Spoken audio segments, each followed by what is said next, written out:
السلام علیکم پیارے ویورز، امید ہے کہ آپ سب خیریت سے ہوں گے۔ میں آپ کو اپنے چینل پر خوش آمدید کہتی ہوں۔ اگر آپ کو میری ویڈیو پسند آئے تو لائک، شیئر اینڈ سبسکرائب کیجیے گا اور بیل بٹن کو لازمی پریس کیجیے گا۔ چلے تو ویڈیو کو سٹارٹ کرتے ہیں۔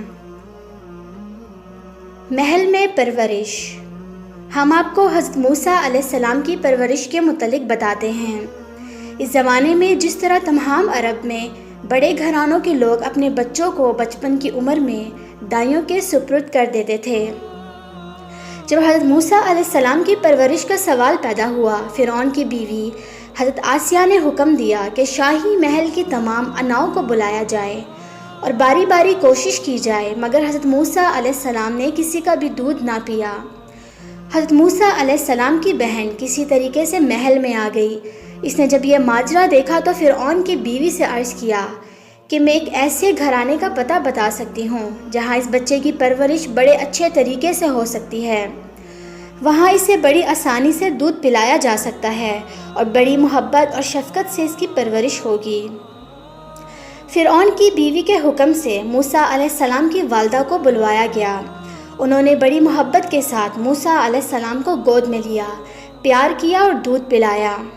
موسیٰ علیہ السلام نے بڑے شوق سے خوب پیٹ بھر کر دودھ پیا، چنانچہ ان کی پرورش کا کام انہی کی والدہ کو سونپ دیا گیا۔ اس طرح اللہ تعالیٰ نے موسیٰ علیہ السلام کو انہی کی والدہ کی گود میں لوٹا دیا تاکہ ان کی آنکھیں ٹھنڈی رہیں اور ان کے سارے خدشے دور ہو جائیں۔ اللہ تعالیٰ کے کام کرنے کے انداز کس قدر نرالے ہیں۔ فرعون جس لڑکے کو پیدا ہوتے ہی موت کے گھاٹ اتار دینا چاہتا تھا، اسے اس کی بیوی نے بڑے شوق سے اپنی آغوش محبت میں لے لیا اور شہزادوں کی طرح پرورش پانے لگا۔ یہ انتظام حضرت موسیٰ علیہ السلام کے لیے بڑا فائدہ مند ثابت ہوا۔ اپنے والدین، بھائی، بہنوں اور اسرائیلی بچوں کے ساتھ میل جول سے وہ باپ دادا کے مذہب یعنی دین ابراہیمی سے واقف ہو گئے۔ توحید سے محبت اور شرک سے نفرت ان کی رگ رگ میں پیوست ہو گئی۔ وہ اعلیٰ اخلاق سے آراستہ ہو گئے۔ انہوں نے انسانوں سے محبت کرنا، کمزوروں کی مدد کرنا، مظلوموں کی حمایت کرنا اور ظالموں سے نفرت کرنا سیکھا۔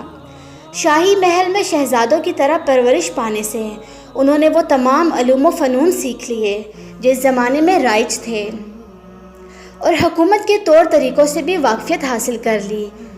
وہ شہزادوں کی طرح رہتے تھے، مگر ان میں نہ شہزادوں کے سے ٹھاٹ باٹ تھے اور نہ ان جیسی اکڑ تھی، بلکہ انسانی ہمدردی، خیر خواہی اور خدمت کے جذبے سے سرشار تھے۔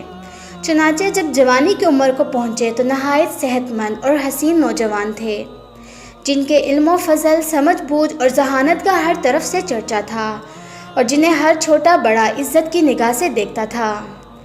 حضرت موسیٰ علیہ السلام اکثر جشن کے علاقے میں جاتے جہاں بنی اسرائیل کی بستیاں تھیں۔ وہ اپنی آنکھوں سے دیکھتے کہ حکومت کے عہدیدار اسرائیلیوں کے ساتھ کس قدر ظلم کا برتاؤ کرتے ہیں۔ ان کا قصور کیا تھا؟ یہ کہ وہ فرعون کی خدائی کو نہیں مانتے تھے، بلکہ اللہ تعالیٰ کے سوا اور کسی کو عبادت کے لائق نہ سمجھتے تھے۔ ان کا دوسرا قصور یہ تھا کہ فرعونیوں کے خیال میں وہ مصر کی سرزمین کے فرزند نہ تھے، اگرچہ وہ وہیں پیدا ہوئے اور وہیں پلے بڑھے تھے۔ اپنی قوم کے لوگوں کو بلا وجہ ظلم کی چکی میں پستا دیکھ کر حضرت موسیٰ علیہ السلام کا دل اندر ہی اندر کرتا، مگر کھل کر اس کے خلاف آواز اٹھانا مناسب نہ سمجھتے۔ البتہ اسرائیلیوں پر محنت و مشقت کے بوجھ کو ہلکا کرنے کے لیے وہ مختلف تدبیریں اختیار کرتے رہتے تھے۔ انہوں نے حکومت کے عہدیداروں کو سمجھایا کہ لگاتار کام کرتے رہنے کی وجہ سے یہ لوگ کمزور ہو جائیں گے اور ان کی صحت خراب ہو جائے گی اور کارکردگی گھٹ جائے گی، جس سے حکومت کو نقصان ہوگا۔ انہیں ہفتے میں ایک روز کی چھٹی دی جائے تاکہ آرام کر کے وہ اپنی قوت بحال کر سکیں اور ان کی تندرستی قائم رہے۔ اپنی خدا داد ذہانت سے کام لے کر انہوں نے بہت سے ایسے کام کیے جن کی وجہ سے ملک بھر میں ان کی نیک نامی پھیل گئی۔ فرعون کے سرداروں کے گمان میں بھی نہ تھا کہ جس نوجوان کو اپنے دست بازو سمجھ رہے ہیں وہی ان کے دست بازو کو توڑ دے گا اور ان کی حکومت اور طاقت کا خاتمہ کرے گا۔ فرعون جو خدائی کا دعوے دار تھا، وہ بھی اس بات سے بالکل بے خبر تھا۔ حضرت موسیٰ علیہ السلام اکثر شہر میں گھومنے پھرنے جایا کرتے تھے۔ ایک دن وہ ایسے وقت گھومنے کے لیے نکلے جب سڑکیں سنسان تھیں اور ہر طرف سناٹا تھا۔ ایک جگہ کیا دیکھتے ہیں کہ دو آدمی لڑ رہے ہیں۔ ان میں سے ایک اسرائیلی تھا اور دوسرا فرعون کے قوم کا آدمی تھا۔ اسرائیلی نے حضرت موسیٰ علیہ السلام کو مدد کے لیے پکارا۔ حضرت موسیٰ علیہ السلام نے آگے بڑھ کر کپتی کو ایک گھونسا مارا۔ گھونسا لگتے ہی کپتی زمین پر گر پڑا اور دیکھتے ہی دیکھتے تڑپ کر دم توڑ دیا۔ حضرت موسیٰ علیہ السلام نے تو گھونسا لڑائی ختم کرنے کے لیے مارا تھا، ان کے وہم و گمان میں بھی نہ سکتا تھا کہ ایک ہی گھونسے سے کپتی کا کام تمام ہو جائے گا۔ اس لیے وہ بہت پشیمان ہوئے اور اللہ تعالیٰ کے حضور گڑ گڑا کر التجا کی، پروردگار میں نے اپنی جان پر ظلم کیا، میری خطا معاف کر دے اور میرے گناہ پر پردہ ڈال دے۔ اللہ تعالیٰ نے ان کی فریاد سن لی اور ان کی خطا معاف کر دی، وہ غفور الرحیم ہے۔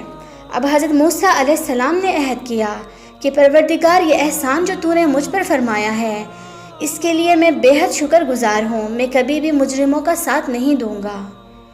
اسی دن سے انہوں نے اپنے دل میں فرعون اور اس کی حکومت سے قطع تعلق کرنے کا عہد کر لیا۔ فرعون کی حکومت ایک ظالم حکومت تھی، اس نے اہل ملک کو 2 گروہوں میں بانٹ کر رکھا تھا۔ کپتیوں کے لیے ہر طرح کے آرام و آسائش کے اسباب مہیا تھے، حکومت میں بھی ان کا عمل دخل تھا، مگر اسرائیلی زندگی کی بنیادی ضرورتوں سے بھی محروم تھے۔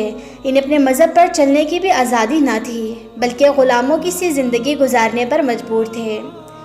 حضرت موسیٰ علیہ السلام نے محسوس کیا کہ کسی بھی ایماندار آدمی کو یہ زیب نہیں دیتا کہ ایسی ظالم حکومت کا ساتھ دے، بلکہ اس کا فرض ہے کہ ایسی حکومت کا خاتمہ کرنے کی پوری کوشش کرے۔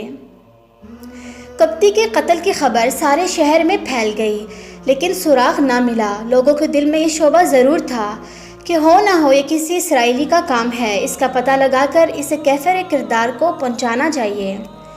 دوسرے روز صبح سویرے حضرت موسیٰ علیہ السلام شہر میں گھومنے گئے۔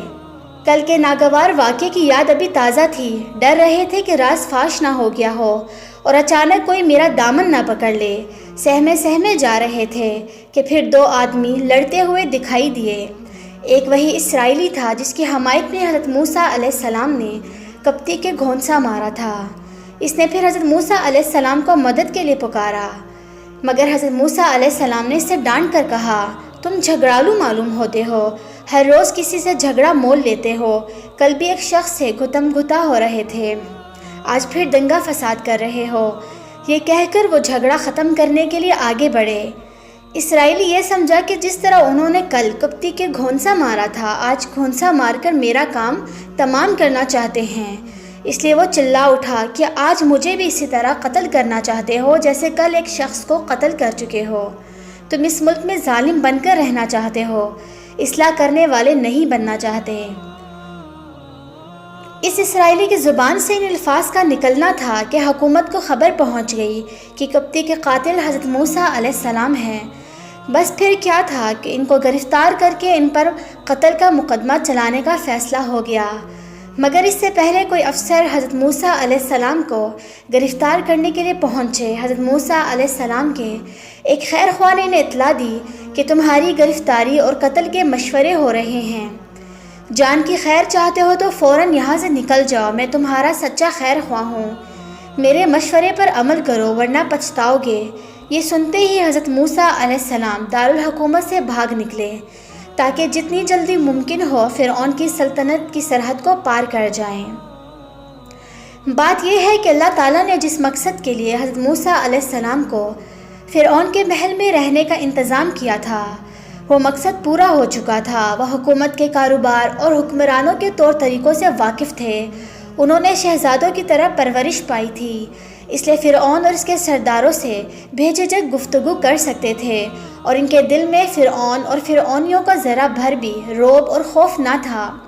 اب ان کی تربیت کا دوسرا مرحلہ آ گیا تھا جس کے لیے فرعون کا محل موزوں نہ تھا، اس لیے قدرت کی طرف سے ایسے حالات پیدا ہو گئے کہ حضرت موسیٰ علیہ السلام کو مصر سے نکلنا پڑا۔